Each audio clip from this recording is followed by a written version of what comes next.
नमस्कार, सीएनबीसी आवाज पर दिवाली से दिवाली तक प्रॉपर्टी बाजार में आपका स्वागत है। आपके साथ मैं हूं विपिन भट्ट। अफसोस है कि पिछली 2 दिवालियां हमने थोड़ा सा अलग तरीके से मनाई। शायद घर के अंदर ही कोरोना का साया था, लॉकडाउन्स थे और तमाम ऐसी चीज़ें। लेकिन इन सारी चीज़ों के बीच प्रॉपर्टी बाजार ने थोड़ा अलग रुख अपनाया, थोड़ा अलग मिजाज रहा। आमतौर पर 2 सालों में बहुत सारी चीज़ों ने थोड़ा सफ़र किया, थोड़ा सेटबैक सबको मिला, लेकिन प्रॉपर्टी बाजार के लिए ये बुरा वक्त थोड़ा सा अच्छा साबित हुआ। थोड़ा नहीं कहना चाहिए, पूरी तरह से अच्छा साबित हुआ। लेकिन उस वक्त के पीछे बहुत सारे कारण थे। क्या वो कारण आज भी मौजूद हैं? और जब इस दिवाली पर हम एक बेहतर दिवाली देख रहे हैं, हम एक ओपन दिवाली देख रहे हैं, कोरोना का उस तरीके से डर नहीं है, चीज़ें बेहतर होती हुई दिखाई दे रही हैं कम से कम इस फ्रंट पे, तो क्या अगली दिवाली तक हम प्रॉपर्टी बाजार का यही दस्तूर कायम देखेंगे? ऐसे बहुत सारे सवाल आप हम तक भेजते हैं। लोगों ने अब घर खरीदने के आगे निवेश वाले प्रश्न भी भेजने शुरू कर दिए। तो थोड़ा समझने की कोशिश होगी आज की इस दिवाली से लेकर अगली दिवाली तक प्रॉपर्टी बाजार का मूड कैसा रहने वाला है और आपको उसमें क्या देखना और समझना चाहिए। तो चलिए, आज की बातचीत के लिए 2 बेहद खास मेहमान हमारे साथ आज मौजूद हैं स्टूडियो में। मेरे साथ हैं पंकज कपूर साहब, एमडी लाइसिस फोरास, और Arvind Nandan ji, managing director research and consulting Savills India. वैसे आप दोनों ही इतने बड़े और चिरपरिचित नाम है और मेरे ख्याल से 1 दशक से ज़्यादा से बड़ा साथ हो चुका है आपका, हमारा और दर्शकों का, कि कोई परिचय की ज़रूरत नहीं है, लेकिन फिर भी। तो चलिए बातचीत की शुरुआत करते हैं। तो कपूर सर, आपसे ही शुरुआत करते हैं कि ये पिछले 2 साल जो हमने देखे रियल एस्टेट इंडस्ट्री के लिए तो अच्छे ही कहेंगे, जहां पर सेल्स वापस लौटते हुए दिखाई दिए, लोगों ने घर खरीदे, रजिस्ट्रेशन के नंबर में रिकॉर्ड्स पे रिकॉर्ड्स बने और तमाम चीज़ें होती हुई दिखाई दी। कारण हम शायद बहुत बार डिस्कस कर चुके हैं, लेकिन अब बड़ा प्रश्न यहाँ से ये आता है कि क्या ये कारण लॉन्ग लास्टिंग है, मतलब सदैव चलते रहेंगे, या इनकी भी एक उम्र है जो अब जबकि हम देख रहे हैं इंटरेस्ट रेट बढ़ने जा रहे हैं या बढ़ रहे हैं इनफैक्ट, और चीज़ें बदल रही हैं, अब चीज़ें भी सामान्य होने लगी हैं, आपके दूसरे खर्चे भी शुरू हो गए हैं, प्लस ये भी है कि इकोनॉमिक सिनारियो अभी कोई बहुत अच्छा तो नहीं कह सकते, इन्फ्लेशन और तमाम चीज़ों के बीच दुनिया में भी जो जियोपॉलिटिकल टेंशन है वो भी हावी ही है। क्या ये प्रॉपर्टी बाजार हमें ऐसे ही 1 साल और चलता हुआ दिखाई देगा? देखिए, फेवरेबल इन्वायरमेंट जितना रहेगा तब तक रहेगा ही। तो अगर आप देखिए कि पिछले 1-1.5 साल के अंदर जो इम्प्रूवमेंट भी हुआ वो इसके लिए हुआ कि जो फोर्सेस थे वो सब बायर के फेवर में हो गए, इंटरेस्ट रेट कम हो गए, बिल्डर्स ने प्राइजेस कम किए, स्टेट गवर्नमेंट ने स्टैम्प ड्यूटी में कंसेशन दिया, पिछले 5 साल से भाव बढ़े नहीं थे, तो परचेजिंग पावर पैरिटीज आई और उसकी वजह से घर खरीदार बाहर आए और वो घर खरीद पाए। हमारे यहाँ कभी डिमांड की कमी है नहीं, हम आज भी हाउसिंग शॉर्टेज कंट्री हैं, तो डिमांड इतनी ज़्यादा है और अगर वो डिमांड मीट करने वाला प्राइस अवेलेबल होगा तो कोरोना काल ने ये तो सिद्ध किया कि डिमांड की कमी आपके पास नहीं थी। डिमांड की कमी नहीं है, क्योंकि दूसरे बाकी सेक्टर्स में उस तरीके की रिकवरी नहीं दिखाई दी, लेकिन रेजिडेंशियल के अंदर आपको रिकवरी दिखाई दी, क्योंकि जो घर खरीदना चाहते थे वो जैसे ही एलिजिबल हुए, उनके पास फाइनेंशियल पावर्स आई और प्राइस के साथ जो पैरिटी हुई तो आपको वॉल्यूम होता हुआ दिखाई दिया। तो और ये जो पैरिटीज़ है, एक हमारा ग्राफ है इन्फ्लेशन एडजस्टेड प्राइसेस और इंटरेस्ट एडजस्टेड अफोर्डेबिलिटी, तो 2014 से जो प्राइसेस बढ़े नहीं थे उस पीरियड में जो इनकम बढ़ी, तो ये पैरिटी आज 2003-2004 के लेवल पे है, जो पिछले अगर आप 2003-04 से अभी तक देख लीजिए तो ऑलमोस्ट 2 दशक के बाद उस तरीके की पैरिटीज़ आपको दिखाई दी। तो मार्केट स्पेकुलेटिव नहीं था और इस पीरियड में डिस्पाइट इंटरेस्ट रेट 2 बार 3 बार बढ़ चुके हैं और आज हम 8 और 8.5 के लेवल पे पहुंच रहे हैं, लेकिन फिर भी वो दिख रहा है कि इस वक्त भी हमारी affordability is more than the prices. और यही कारण है कि कुछ बिल्डर्स ने प्राइजेस बढ़ाना चालू कर दिया, बट ये एस्ट्रोनॉमिकल इंक्रीज़ नहीं है जैसा पिछले दशक में होता था। सप्लाई बढ़ती थी, स्पेकुलेटिव प्राइस बढ़ती थी, इन्वेंट्री बढ़ रही थी, बिल्डर होल्ड करता था। आज वो माहौल नहीं है। आज बिल्डर्स ने कुछ हद तक जो इन्फ्लेशनरी प्रेशर है वो उसको खुद को एब्जॉर्व किया है। प्राइजेस में बहुत माइन्यूट और जो एब्जॉर्बेबल इंक्रीज़ है वही दी है। तो अभी तक ये लग रहा है कि जो इस तरीके का मोमेंटम आया है ये मोमेंटम मेंटेन रहेगा और बरकरार रहेगा, अनलेस अंटिल जो बिग इम्पैक्ट ना है कि इंटरेस्ट रेट्स आपके 10% से ऊपर पहुंच जाएं। ठीक है, ये एक इम्पॉर्टेंट पॉइंट है अरविंद जी। इसी पॉइंट से मैं आपके पास आता हूं कि एक बहुत बड़ा जो फैक्टर रहा वो इंटरेस्ट रेट रहा। देखिए फेंस सिटर जिस तरीके से निकल कर आया, जिसके हम पिछले 1 दशक से बात करते थे कि वो डिसीजन नहीं ले पाता था घर खरीदने के लिए, लेकिन जब उसको सारे फैक्टर्स अपने फेवर में मिले, प्राइजेस वहीं थे जो कि वैसे पिछले कई सालों से थे, लेकिन इंटरेस्ट रेट इतना लो चला गया था कि सबको लगता था जब वो पेपर पे ईएमआई कैलकुलेट करते थे कि ये मैं अफोर्ड कर सकता हूँ। अब उसमें अगर आप समझ लीजिए 1 या 2% और आगे और 1% हो जाए, 1.5% हो जाए, तो डेफिनेटली वो बहुत लोगों की जेब से बाहर निकलता हुआ दिखाई देगा। क्या एक मेजर फैक्टर रहेगा लोगों के बाइंग डिसीजन का? मैं इस दिवाली की बात करूं या आगे चलते हुए 4-5 महीने की बात करूं? देखिए बहुत गहरा सवाल है ये, और हमने इस पर कई दफ़े डिस्कशन भी किया है, चर्चा की है। इंटरेस्ट रेट 4% पे होल्ड करके रखा, रेपो रेट को हमने होल्ड करके रखा 1.5-2 साल करीब, और अभी 4 सक्सेसिव इंक्रीजेस आई हैं। और ये एक तरह से चिंता का विषय बन रहा है कि क्या इंटरेस्ट रेट बढ़ गए तो ये अफोर्डेबिलिटी से बाहर चला जाएगा। पंकज ने एक दो बातें बहुत काम की पहले ही कह दी हैं कि जब तक ये इंटरेस्ट रेट एक लिमिट के अंदर और एक धीमी गति से बढ़ता रहेगा, ये उतना ज़्यादा हर्ट नहीं करेगा। लेकिन अगर ऐसा होता है कि आने वाले 5-6 महीने में ही 300 बेसिस पॉइंट बढ़ जाए, और जिस रेट पर बैंक देते हैं इंटरेस्ट लोन, वो अगर 10% पहुंच जाए, तब इसका असर दिखाई पड़ना चाहिए। अभी जिस गति से बढ़ा है और जहां तक बढ़ा है, या इसी गति से मान लीजिए अभी 1-2 और इंक्रीजेस होंगे, ये लगभग तय है। उससे मार्केट से जो बायर है वो बाहर चला जाएगा, ऐसा नहीं लगता अभी। लेकिन अगर बिल्कुल शॉर्ट ड्यूरेशन में मान लीजिए हमने 200, 300, 250, 300 बेसिस पॉइंट आगे और बढ़ा दिया रेपो रेट को, जिसका असर पड़ेगा फिर बैंक की लेंडिंग रेट पर, तब ये होने की संभावना बढ़ जाती है। लेकिन इस समय जिस गति से चला है और जहां तक गया है, ये संभावना अभी नहीं दिखती है। हमें 1-2 चीज़ें और ध्यान रखनी चाहिए विपिन जी। देखिए 4-5 बड़े इंडिकेटर हैं जो साफ साफ दिखाते हैं कि इकोनॉमी हमारी भले ही अफेक्टेड है। जो दो मेजर इवेंट हुई, एक तो कोरोना 2.5 साल चला, 65 लाख से ऊपर लोग मारे गए, दूसरा फिर ये पिछले 9 महीने से युद्ध चल रहा है जिससे बहुत सारी लॉजिस्टिकल प्रॉब्लम हुई है। लेकिन इसके बावजूद 4-5 बड़े इंडिकेटर हैं जो हमारे पक्ष में हैं आज भी। तो हमारा जैसे इकोनॉमी के पॉइंट ऑफ व्यू से कह रहा हूँ, हमारे एक्सपोर्ट जो हैं वो ऑल टाइम हाई पर हैं। ठीक है। अनएम्प्लॉयमेंट रेट जो पहुंच गई थी 25-26%, वो घट के वापस प्री कोरोना लेवल पे आ चुकी है। अनएम्प्लॉयमेंट रेट एक बहुत बड़ा इंडिकेटर होता है कि लोगों की खरीदने की क्षमता है या नहीं। और इस तरह से और 3-4 इंडिकेटर अगर आप देखें तो हमारी स्थिति उतनी खराब नहीं हुई है जितना हम देख रहे हैं ओवरसीज इकोनॉमीज में, यूएस की इकोनॉमी में 40-50 साल का हाई इंटरेस्ट रेट। लेकिन सेंटिमेंट क्या वो भी वैसे ही है? तो सेंटिमेंट हमारा अभी बिगड़ा नहीं है। ओके। एक देखिए, एक भय जरूर बन जाता है कि क्या होने वाला है, लेकिन जो हो रहा है वो अभी उतना बुरा नहीं हुआ है, या शायद ना हो आगे, क्योंकि हमारी इकोनॉमी में कंट्रोल थोड़े से ज्यादा बेटर दिखाई पड़ रहे हैं। तो कुल मिला के आपके प्रश्न का उत्तर ये है मेरे हिसाब से कि फिलहाल हम उस जगह नहीं पहुंच गए हैं जहां होल्ड कर लें, जहां होल्ड कर लें, या फिर कोई बहुत मेजर आपका एक्सीडेंटल सिचुएशन आ जाए। तो एक बात तो ये तय हो गई कि घर खरीदारों को यहाँ होल्ड नहीं करना है। अभी भी आपके पास वो स्कोप है कि आप खरीद सकते हैं। यहाँ पंकज जी मैं एक चीज़ देख रहा हूँ, मैं कुछ एडवर्टाइजमेंट देख रहा हूँ इस समय, होर्डिंग्स लगे हुए जिसमें डेवलपर कह रहे हैं कि भाई ये मैं इंटरेस्ट रेट आपके लिए 2 साल तक रखूंगा, आप भले इंटरेस्ट रेट बढ़ जाएंगे लेकिन मैं आपको 6.5 पे ही दूंगा, या फिर मेरे दाम जैसा आपने कहा अगर इंक्रीज हुआ है तो बहुत इंक्रीमेंटल इंक्रीज हुआ है। तो क्या डेवलपर भी चाह रहे हैं कि जो मोमेंटम मिल गया है उनको वो हाथ से ना छूटे, मतलब वो कुशन अगर उनको चाहिए ग्राहक को तो वो दे देंगे? बिल्कुल, और वो बाध्य भी हैं। कारण क्या है कि मार्केट में सप्लाई है।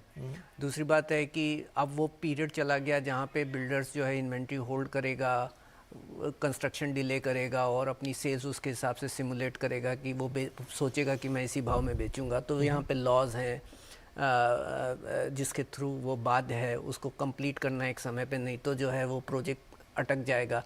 दूसरी बात है कि ऑल्टरनेटिव फंडिंग बहुत ही लिमिटेड हो गई है। पहले ये था कि बिल्डर एक्सेल शीट के ऊपर जो है एक प्रोजेक्शन बनाता था, फंडिंग कर लेता था, स्पेकुलेटिव फंडिंग अवेलेबल थी।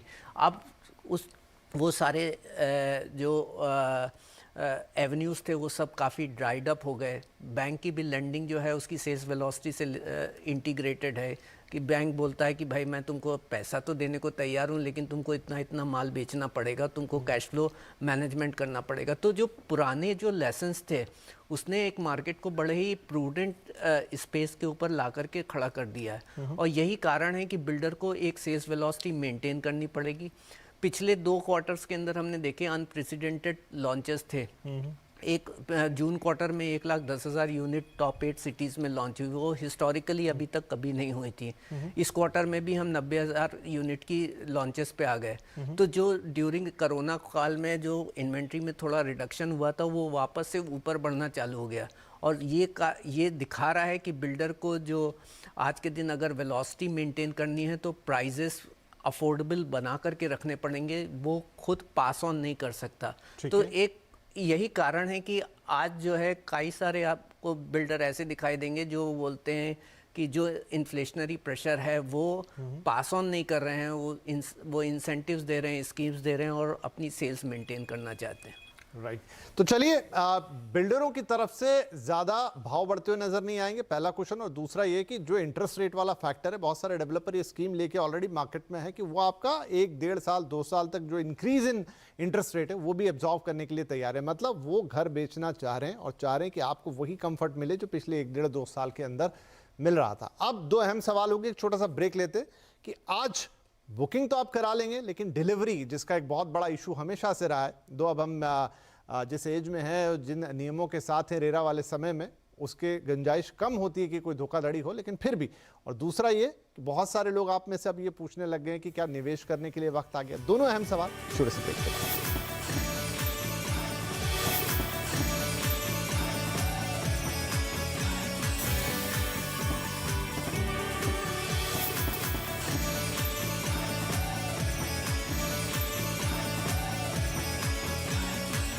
Welcome back. सीएनबीसी आवाज पर जारी है दिवाली से दिवाली तक प्रॉपर्टी बाजार। ढेर सारी बातें हो चुकी हैं, हम थोड़ी चर्चा को और आगे बढ़ाएंगे। कुछ अहम सवाल अभी भी बाकी है। हमारे दोनों मेहमान पंकज कपूर साहब और अरविंद नंदन जी हमारे साथ मौजूद हैं।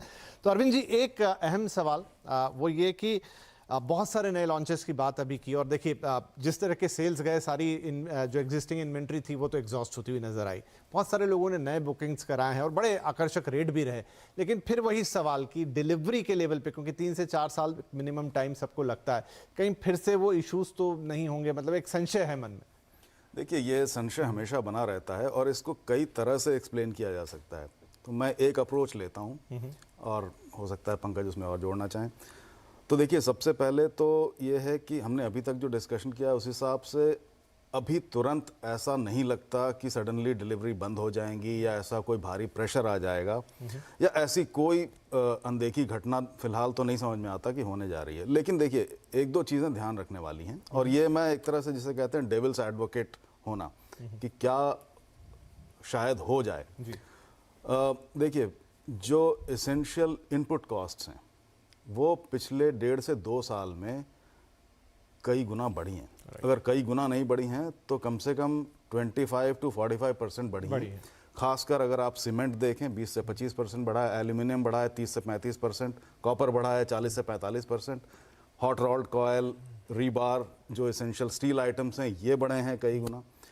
इसका फिलहाल इम्पैक्ट नहीं दिख रहा है, यानी कि बिल्डर्स इसको अब्जॉर्ब कर पा रहे हैं, जैसा हमने अभी बात की। लेकिन अगर ये चलता रहा और अगर ये उस जगह पे पहुंच गया जहां उनकी अब्जॉर्ब करने की कैपेसिटी धीमे धीमे कम होने लग जाए, मैं फाइनेंसिंग कॉस्ट की बात फिलहाल नहीं कर रहा हूं, मैं सिर्फ इनपुट कॉस्ट की बात कर रहा हूं जो कंस्ट्रक्शन में आती है। तो अगर ये होता रहा और इसे न रोका गया या न रुक पाया, तो एक समय ऐसा आएगा कि जो इस साल हमारी सेल्स बहुत अच्छी चल रही हैं और जो बिल्डर्स उस सेल के लिए कमिटमेंट को मीट कर पा रहे हैं, ये कहीं ना कहीं ये ट्रैक बिगड़ने की संभावना बनती है। और उस केस में जो हमने इस साल फर्स्ट हाफ में 160 से ऊपर 160,000 से यूनिट की सेल्स रजिस्टर की है, वो शायद फिर अफेक्ट आ जाए या प्रोजेक्ट्स में डिलीवरी में स्लोनेस आ जाए। ये संभावना बन सकती है अगर ये इनपुट कॉस्ट कंट्रोल में ना आए तो। इसके अलावा जो एक दूसरा एंगल है जिसपे हमने थोड़ी सी चर्चा की कि कहीं अगर आपकी फाइनेंसिंग कॉस्ट भी अगर हाथ से बाहर हो जाती है और ये दोनों मिल जाएं, तो फिर वो दिन शायद हमें देखना पड़ जाए कि डिलीवरी अफेक्टेड हो जाए या फिर बायर और डिलीवरी दोनों जो हैं दोनों पीछे हट जाएं अपनी जगह पे। फिलहाल ऐसा होता हुआ दिखता नहीं, ये कहना ज़रूरी है, लेकिन ये एक ऐसी दिशा में जा रहा है, खासकर इनपुट कॉस्ट का जो मामला है जो थोड़ा सा एक अलार्म या अलर्ट हमारे मन में पैदा करता है। क्विकली पंकज जी, एक जो ग्रीडीनेस हमने कई बार पहले देखी डेवलपर्स की तरफ से कि आपने प्रोजेक्ट लॉन्च कर दिया, जितने बिके फिर होल्ड कर लिया, ये कर लिया, अब रेरा के एज में ये सब चीजें हो रही हैं? ये नहीं हो रही है, ये नहीं हो रही है अभी तो। बिल्डर की एक्चुअली क्या हुआ, सेल्स भी अब पोलराइज हो गई है रेडी यूनिट की तरफ और कंप्लीटेड यूनिट की तरफ। तो बिल्डर चाह रहे हैं कि वो अंडर कंस्ट्रक्शन में जितना ज़्यादा इंसेंटिव दे करके उसको बेच सकें वो बेच लें, और अगर उन्हें प्रोजेक्ट रेडी करना होता है तो बोरो करना होता है तो उनकी फाइनेंस कॉस्ट बढ़ती है। और वो ग्रीड ख़त्म हो गई क्योंकि रेरा आ गया। वो एक पीरियड दूसरा था कि जहाँ पे आपके पास फंडिंग के ऑप्शंस थे, कोई लेजिस्लेशन नहीं था, बिल्डर को लगता था कि वो धीमे धीमे बेच लेगा। अभी वो सब ख़त्म हो गया है क्योंकि अगर वो प्रोजेक्ट डिले करता है तो then he is liable for penalty, interest उसको पेमेंट करना पड़ता है, कंज्यूमर को देना पड़ता है। तो वो पीरियड पूरी तरह ख़त्म हो गया। लेकिन मैं ये भी बोलूँगा कि इस वक्त आपको प्राइस करेक्शन रिस्क नहीं दिखता, लेकिन एग्जीक्यूशन रिस्क फिर भी दिख रहा है। ओके। तो दो एस्पेक्ट्स ये है कि प्राइजेस बढ़ सकते हैं और मार्केट एब्जॉर्व करेगा उस तरीके की इंक्रीज इन प्राइजेस अगर वो इन्फ्लेशन ड्रिवन ही रहे। जैसे दूसरी कमोडिटी के भी प्राइसेस बढ़ रहे हैं लेकिन आपको डिमांड मेंटेन होती हुई दिखाई देती क्योंकि इन्फ्लेशन ड्रिवन है, स्पेकुलेटिव प्राइस नहीं है जो पहले होती थी कि 20% यही थी ना, मतलब चीजों के दाम बढ़ने में दिक्कत नहीं है, लेकिन वो जब स्पेकुलेटिव तरीके से बढ़ते हैं 30% भाव बढ़ जाए और आप 10 गुना जो है ना 10 साल के अंदर भाव कर दीजिए, उसके बाद आपको ज़रूरी उसमें डाउन स्लाइड होएगा। वो पीरियड अभी ख़त्म हो गया।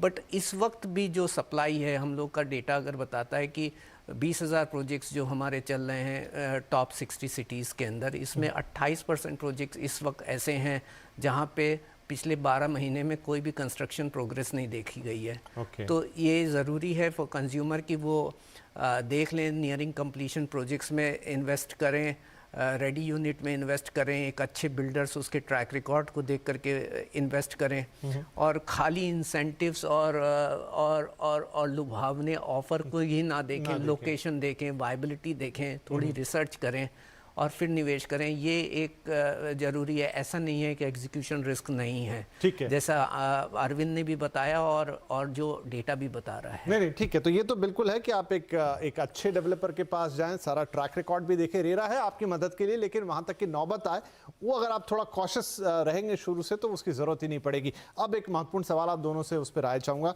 पिछले कुछ दिनों में जब से हमने देखा 1.5-2 साल में प्रॉपर्टी की सेल अच्छे हुए हैं तो बहुत सारे I think they are genuine निवेशक, मैं कहूँगा, हमारे जो दूसरा शो है प्रॉपर्टी गुरु, वहाँ पे बहुत प्रश्न आने लग गए कि मैं इस प्रॉपर्टी में निवेश करना चाहता हूँ।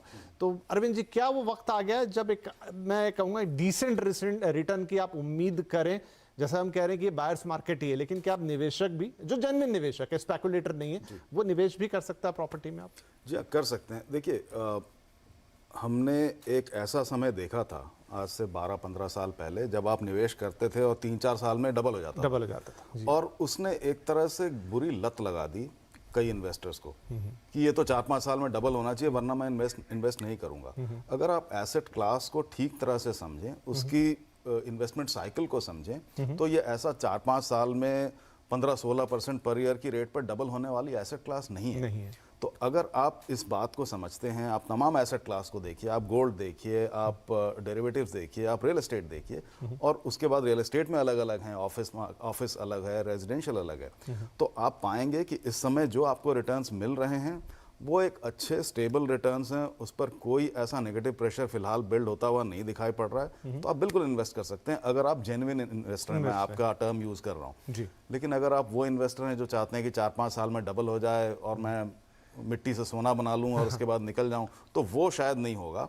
लेकिन जेन्युइन इन्वेस्टर्स के लिए आज से अगली दिवाली तक तो ज़रूर दिखाई पड़ता है कि अच्छा समय ही है, उसमें कोई प्रॉब्लम नहीं है। जी पंकज जी, क्या उम्मीद रखनी चाहिए कि नहीं, मैं तो कहता हूँ प्राइस प्रोडक्टिव है, रेंटल यील्ड भी इम्प्रूव होती हुई दिखाई दे रही हैं, इन्वेंट्री ओवरहैंग भी कम हो गया है, प्राइस में प्रोडक्टिविटी है, तो यहाँ से आपको प्राइस बढ़ता हुआ दिखेगा। लेकिन ऐसा नहीं है कि आप सोचें 15% 20% बढ़ रहा है, 5% 6%। अगर आप पिछले एक साल में देख लीजिए तो 66% प्रोजेक्ट्स हैं, उसमें 5 से 6% का ही प्राइस इंक्रीज़ हुआ। ओनली 10% ऐसे प्रोजेक्ट हैं जिसमें 10% से ऊपर का प्राइस इंक्रीज़ हुआ है, और वो लिमिटेड है, और आपको इसी तरीके का ही ग्रोथ होती हुई दिखाई देगी। तो निवेशक हैं मार्केट में, एनआरआई की डिमांड इम्प्रूव हो रही है क्योंकि रुपी डेप्रिशिएट हो रहा है, तो और यही कारण है कि वॉल्यूम्स भी बढ़ रहे हैं कि अगर एक सेगमेंट कम हो रहा है मार्केट में, जो फैंसीटर हैं अगर वो कम होते हुए दिखाई दे रहे हैं, तो दूसरी तरफ से दूसरे फोर्सेस लाइक एनआरआई मार्केट और डिमांड है वो उसको ओवरकम करने के लिए भी आ रही है। तो ओवरऑल मार्केट ठीक है, प्रोडक्टिव है और प्राइस में भी प्रोडक्टिविटी है, लेकिन केयरफुल होकर केयरफुल होके ये वर्ड तो रहेगा कि हाँ बिल्कुल ध्यान से करें, और कोई बहुत ज्यादा ऐसा एस्ट्रोनॉमिकल आपको रिटर्न मिल जाएंगे। एक समय जैसा अरविंद जी ने कहा आया था, लेकिन वो समय एक बार के लिए ही था, हर चीज सेटल होती है।